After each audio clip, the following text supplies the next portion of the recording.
On passe maintenant à un autre événement, le Printemps du commerce, avec Dominique Duguet. Bonsoir. Oui. Bonsoir. Présidente de l'Union commerciale des Clés-sous-Bois. Oui, tout à fait, depuis 2 ans. Alors cet événement a commencé le 21 mai, il se poursuit jusqu'au 2 juin. Oui. Alors de quoi s'agit-il concrètement? Alors en fait, il s'agit de communiquer autour du commerce de proximité. Donc on va faire gagner des clients, des cadeaux à des clients, pardon, et d'une façon très accueillante. Ils vont venir, on va leur donner des tickets gagnants à gratter. En fait, ils pourront gagner de 2 façons, au grattage et au tirage.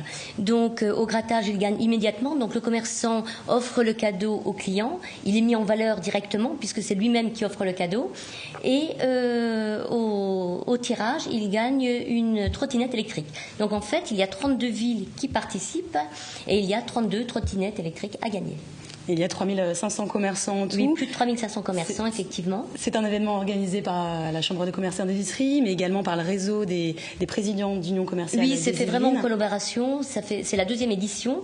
Donc en fait, on a travaillé pendant 1 an pour monter cette opération. On se réunit régulièrement à la Chambre de commerce avec une animatrice de réseau et nous avons monté cette opération. Alors, quand vous dites vous vous réunissez, vous parlez des unions commerciales. Tout à fait, les présidents des unions commerciales. Voilà, qu'est-ce qu'une union commerciale pour Alors, commencer? une union commerciale, c'est une association qui rassemble des commerçants. En fait, le commerçant, c'est quand même quelqu'un qui est assez individualiste, qui est assez seul dans son métier.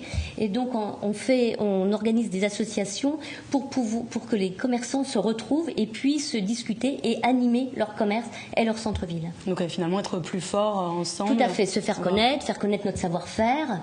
On a quand même des atouts importants comme l'accueil, le conseil, le service. Donc, il est important de faire connaître ça à nos clients. Et il est également important que ça soit une association fédératrice.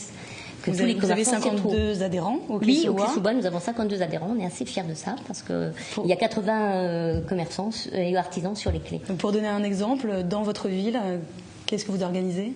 Alors, nous avons l'opération Fête des Mères. Nous avons une opération, nous venons juste de la terminer, qui est « Il était une fois les clés ». En fait, c'était un jeu pour les clients où ils devaient retrouver les nouveaux commerçants sur de très vieilles photos, en fait.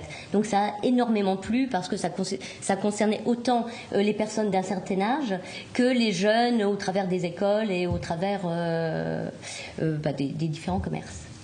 Alors, vous faites également partie d'un réseau, ce qu'on disait en début d'émission. Ce réseau, finalement, ça regroupe plusieurs unions commerciales. Le but, c'est d'avoir une encore plus grande visibilité. Tout à fait. En fait, là, nous sommes 44 à participer au réseau des présidents d'unions commerciales. Et donc, c'est pour vraiment se faire connaître le plus possible et également échanger. Parce que chaque union commerciale est indépendante, mais il est important d'échanger nos expériences, nos animations pour trouver toujours de nouvelles idées pour nos villes. Vous vous réunissez donc 2 fois par mois. Oui, 2 fois par mois. Donc, lors de ces réunions, il y a les périodes d'échange, où justement ce que je vous disais, on échange sur les animations, mais il y a également des intervenants. La Chambre de commerce nous fait venir des intervenants sur des sujets comme l'accessibilité aux personnes handicapées dans les commerces, puisque ça va être une loi qui va être appliquée très prochainement. C'est également sur l'éclairage des vitrines. Pareil, la loi vient de changer il n'y a pas très longtemps. Donc on a des consultants régulièrement qui viennent nous parler de nos droits, de nos obligations en tant que commerçants et qu'union commerciale. Alors, vous nous parlez donc de défense de commerce de proximité. Est-ce que dans les Yvelines, vous souffrez de la concurrence des centres commerciaux, notamment au Clés-sous-Bois, il y en a beaucoup? Oui, nous sommes gâtés. Donc, c'est pas la même chose. Je pense qu'on peut pas, on souffre pas directement. Je pense qu'il faut vraiment qu'on tire notre épingle du jeu. Il faut qu'on profite de ces clients qui viennent dans ces centres commerciaux. Il faut les faire venir en centre-ville.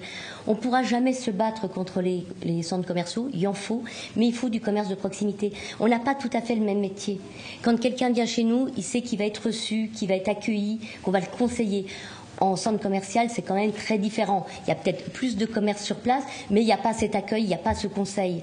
Donc il faut qu'on profite de cet afflux de clientèle qui vont dans les centres commerciaux pour les faire venir dans nos centres-villes. Et puis au Clés-sous-Bois, ce n'est pas du tout le même service. Hein. Non, au Clés-sous-Bois, nous sommes pas du tout sur les mêmes commerces.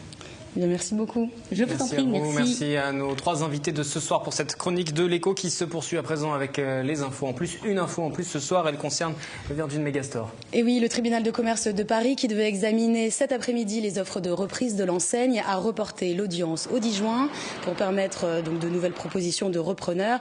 Depuis que la chaîne Rougier et Play s'est retirée le 17 mai, il reste comme repreneur potentiel la chaîne de prêt-à-porter et de chaussures Vivarte, donc il y a entre autres André, La Halle, Minelli. Elle s'intéresse à 10 magasins sur les 26 et garderait 173 postes. Reste également Cultura qui vise 2 magasins, Zara un seul et la foncière Unibail 4. Aucune annonce cependant n'a été soumise pour le Virgin de Saint-Quentin en Yvelines. À Montigny, le bretonneux, la fin donc d'une époque, le nom Virgin qui va disparaître. Voilà. Passe à l'agenda, 2 dates dans l'agenda. Alors rapidement, on rappelle bien évidemment le forum de la création d'entreprises. Donc, il aura lieu mardi 28 mai de 9h30 à 17h30 au théâtre de Saint-Quentin en Yvelines. Et puis la 11e édition du concours Créac est lancée. Il s'agit donc encore une fois d'encourager la création d'entreprises. C'est un concours régional et national ouvert à ceux qui ont un projet d'entreprise ou aux jeunes entreprises immatriculées depuis moins de 6 mois. On peut obtenir donc un chèque jusqu'à 5 000 €.